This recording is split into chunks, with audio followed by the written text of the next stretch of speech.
This movie had a total revenue of around $12.6 million, but only $1.3 million were made outside of Quebec. In other words, this is the highest grossing Canadian film of all time, and it made almost nothing outside of Quebec. This, of course, is Bon Cop, Bad Cop, directed by Eric Canuel in 2006. I'll be going over this movie's strange revenue by first giving a brief summary of the entire production, following the plot graph format. Next, I'll enter a deep analyzation of the production, analyzing the stereotypes, discussing my own personal connections, and finally determining the strengths and weaknesses of this production. And I'll finish with a final rating of this production and determine if you should watch it. Alright, so to begin, here is the plot graph. We all know it and we all love it. It is separated into 6 main parts: the exposition, the conflict, the rising actions, the climax, the falling action, and the resolution. To start the exposition, we're first introduced to our 2 main characters. First is Martin Ward. He's a detective originating from Ontario, Canada. Next is David Bouchard, who's also a detective, but he comes from Quebec. They are both living peacefully with their families when suddenly they're called to investigate a case on the border of Ontario and Quebec. Upon arriving to the case, they find out that there's literally a dead body right on the sign that separates Ontario and Quebec. Both detectives want to go back home and spend time with their families, so they both make very compelling arguments on why this case belongs to the other detective. Bonne chance, boys. Hey, where are you going? Chez nous? This is obviously your case. What do you mean, our case? It's very clearly your case. How'd you figure that? His feet are on your side. Exactly, and his head is on your side. What's your point? My point. Unable to come to a stable agreement, they both go to their respective supervisors, who come together and decide that David Bouchard and Martin Ward will become partners on this case. And this ends our conflict and drives the plot forward. Now for the rising actions.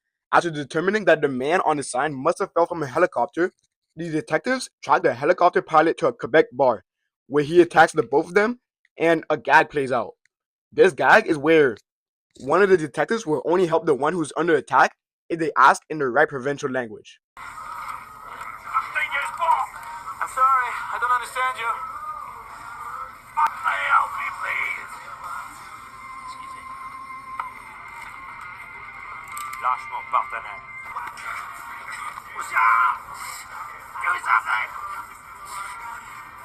Bouchard, help me! Est-ce quelqu'un qui comprend l'anglais ici? Parce que je pense que le monsieur de la face pauvre là-bas, il essaie de me dire quelque chose. Later, I'll go into a deeper analyzation of the scene and reveal the underlying Canadian themes and stereotypes that this scene holds. There are many other rising actions in this production, such as the detectives finding the killer's hideout and narrowly escaping it due to a booby trap. In this hideout, they found a hockey shrine and a wheat garden. Also, the killer killing another victim, this time with an ice skate. Also, the detectives finding out who the killer was and chasing them around a hockey arena before they could get to the next victim. All of these rising actions are all building up to the climax, which is the highest tension moment in the entire movie and is where the stakes are the highest. In this movie, the climax is set up when David Bouchard's daughter is kidnapped by the killer, and they have to confront the killer face to face in order to get his daughter back. So of course, the climax is resolved when the detectives give the killer their next victim in exchange for David Bouchard's daughter, and then track down the killer to save the victim before he's killed and destroy the killer once and for all. Now that I've given you a brief synopsis of this production, I can further analyze the Canadian themes and stereotypes shown in this movie. Stereotypes are in action throughout the entire movie and are shown how the detectives carry themselves. Martin, the detective from Ontario, is more professional and wears professional attire, and David, who's from Quebec, wears more casual clothes and speaks in a more casual manner. In fact, this pair gives each other stereotypical comments throughout the entire production. Like when Martin tells David to lift a victim's skirt up, as he, quote, should be good at that. This comment is expressing the stereotype that all men from Quebec are flirtatious and take advantage of women. Another example would be David calling Martin a squarehead throughout the entire film, which according to Wiktionary is a common insult people from Quebec use on Anglophones. However, the most prominent stereotype throughout this entire production is that Canada is separated among its provinces. This means that citizens from Ontario cannot properly speak French, and Canadians from Quebec cannot properly speak English. However, this is simply not true. According to the Statistics Canada 2021 census, 1 out of 5 Canadians speak both French and English. To add, even this movie, whose dialogue was mostly English, made 90% of the revenue from Quebec. This actively disproves the common stereotype that Canadians are linguistically separated by province. Now, looking back at this stereotypical scene, we can conclude that at least half of the Canadian population would not have any problem asking Martin for help in his provincial language. So take that, Martin. In terms of personal connections I could make with this production, I can conclude that almost every born Canadian I have ever met have been fluent and bilingual in both French and English. Also, I caught a very obvious reference to real-world events in this production.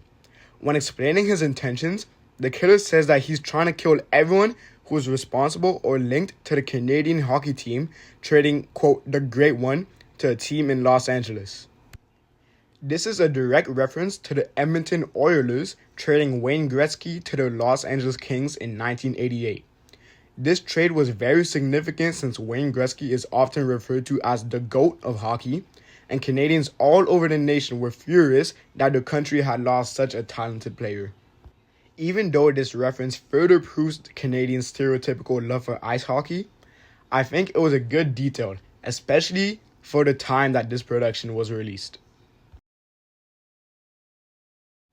Now for the strengths and weaknesses of this production. First, the stakes are effectively built from the inciting element all the way up to the climax. The consistent murders throughout the film kept the killer dangerous and a serious threat, so taking David's daughter hostage was a legitimate personal risk for both of the detectives. These stakes is what makes this movie fit the action genre. Along with realistic fight scenes, sick chases, and an explosion finale, this film works perfectly as an action movie, and its production was genuinely well executed. For the comedy, the humor came naturally because of its fit in the main characters' personalities. Every interaction between the detectives carried the same comedic energy, so the jokes felt real instead of artificial. And most of all, this movie is deeply relatable to its audience. If you're Canadian, this movie isn't just telling jokes at you, but it's telling jokes about you. This specific comedy doesn't feel generic because it genuinely isn't, and that is why it became one of the highest grossing Canadian films of all time. On the other hand, the specific target audience can become a double-edged sword. I say this because it is almost impossible to fully enjoy this movie if you're not a bilingual Canadian. Also, this villain is very underdeveloped. For a film that spends so much time hyping him up, his defeat, despite literally being an explosion, is severely underwhelming. Finally, there's a few plot holes in the movie, mainly when the killer took David's daughter hostage. At this point in the movie, the detectives have made almost no progress. There was no reason for the killer to see them as a legitimate threat, which reveals this detail's actual successful purpose, which was to raise the stakes.